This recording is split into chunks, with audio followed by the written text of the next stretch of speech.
what I look for as a roofer to make sure that the homeowner understands what I look for to tell you, hey, this is what the problem is, or this is what's going to be the problem. All right. So you were saying, all right. Yeah, so in this instance where the granules are now exposing the black, it's going to cause the sun to pucker it up and it's going to break it open. And so understand the reason why the granules are there is to keep the sun from breaking the tar open. It's just like anything. When black starts shining, or sun starts shining on black, that's when we start having issues. You know, you look at these laps. You see how the laps are coming up? It's at the end of its life. When the brand new product's there, I can grab it all day long and it's not coming up. Yeah. You know what I mean? It's not. What type of products are good for this?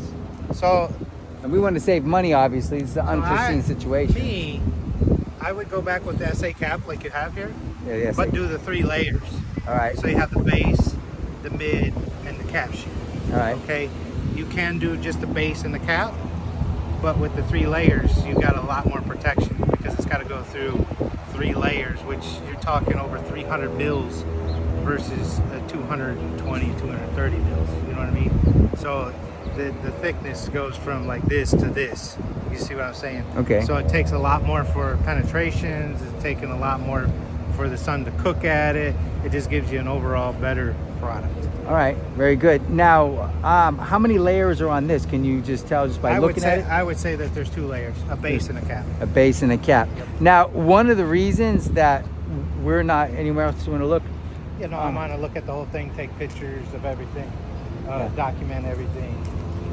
First, I just want to walk around and make sure everything's explained to you, and then I'll do my job as a roofer to make sure I document everything, and then I'll be able to give you a quote of what I see.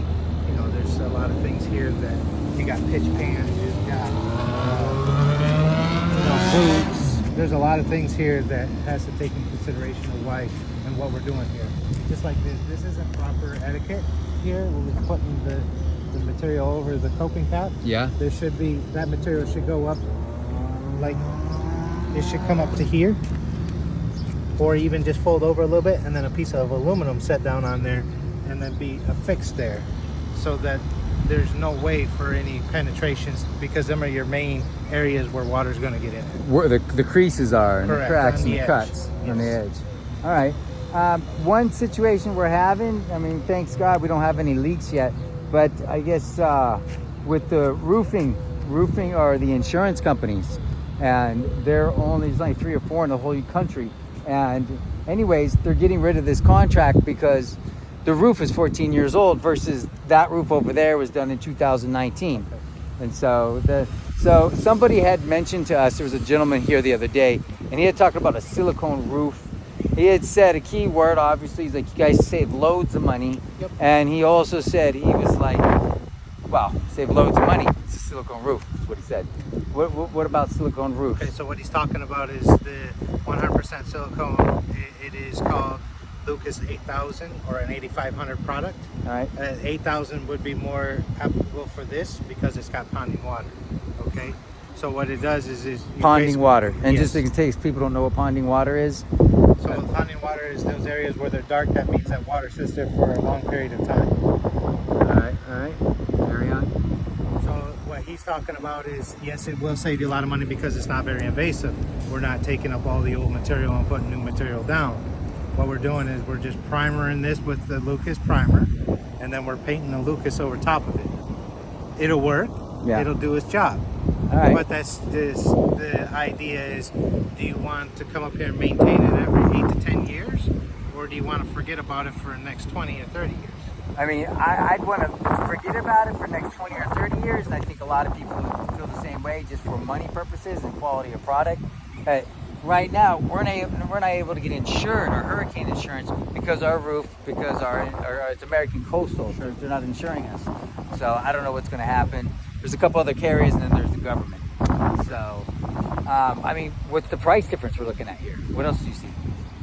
So, you know, for the Lucas, you're looking at anywhere from $800 a square to doing the SA cap to $1,400, maybe $1,500 a square. Right, and how big is a square when you say a square foot? So it's yes. So it's a 10 by 10 area. And 10 by 10 area. And how many square feet is this roughly? I wouldn't know that until I pull, but Right. just looking at it, I would guesstimate it's in the 50, 60 squares or a little bigger. You know what I mean? When you get your waste figured in there and all your terminations and your transitions and all that, it grows quick. All right. All right. Duly noted. Where else? All right. Let's keep walking. Let's do the walk. The academy walk.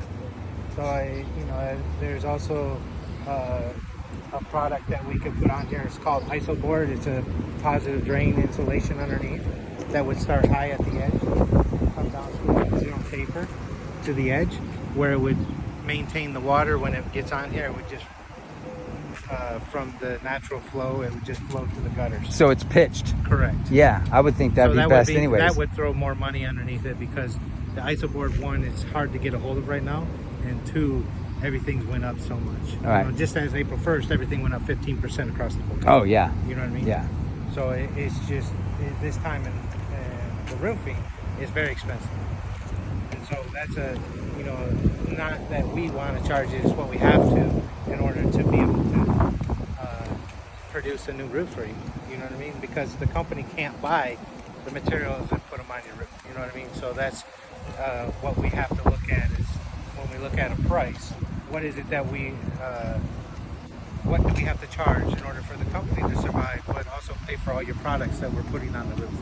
One thing that we do as a company, we give you what you pay for. So if you pay for SA cap with 3 layers, that's what you get.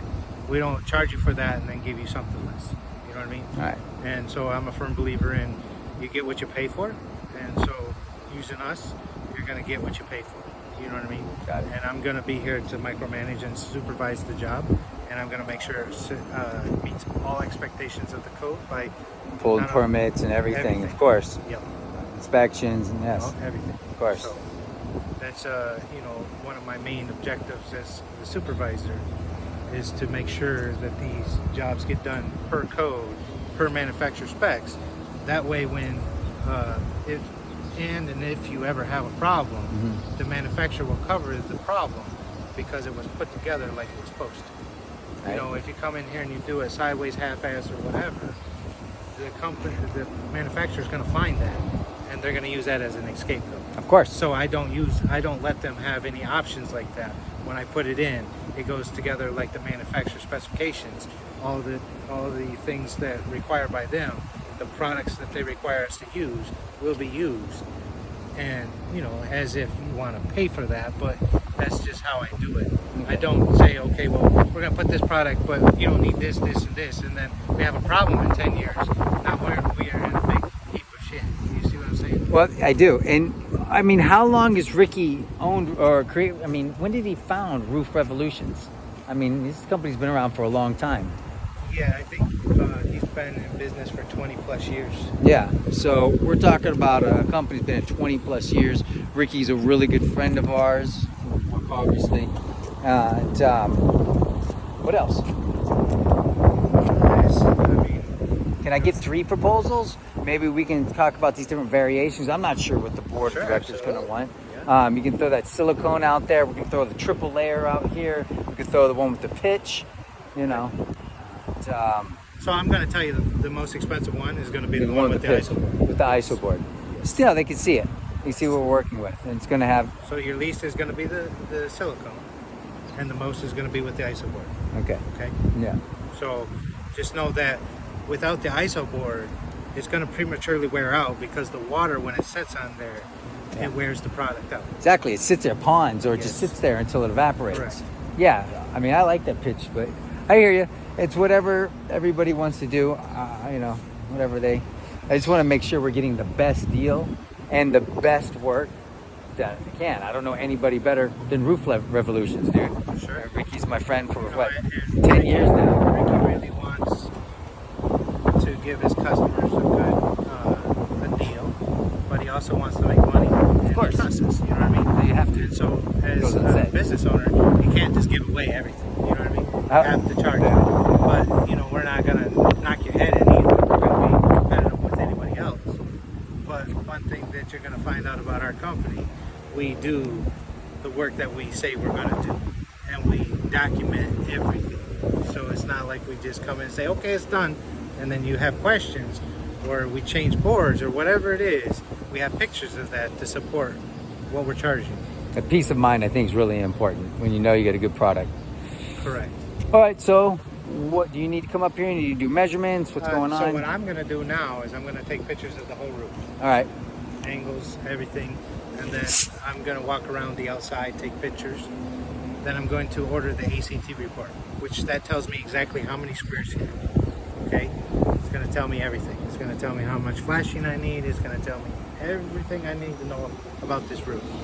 Once I do that, then I can make up your contracts or your proposals. All right. And give you exactly what it's going to take. All right. Okay. So the ISO board might take a little bit more, because what I do is I take and send that ACT report to the actual roofing supply house.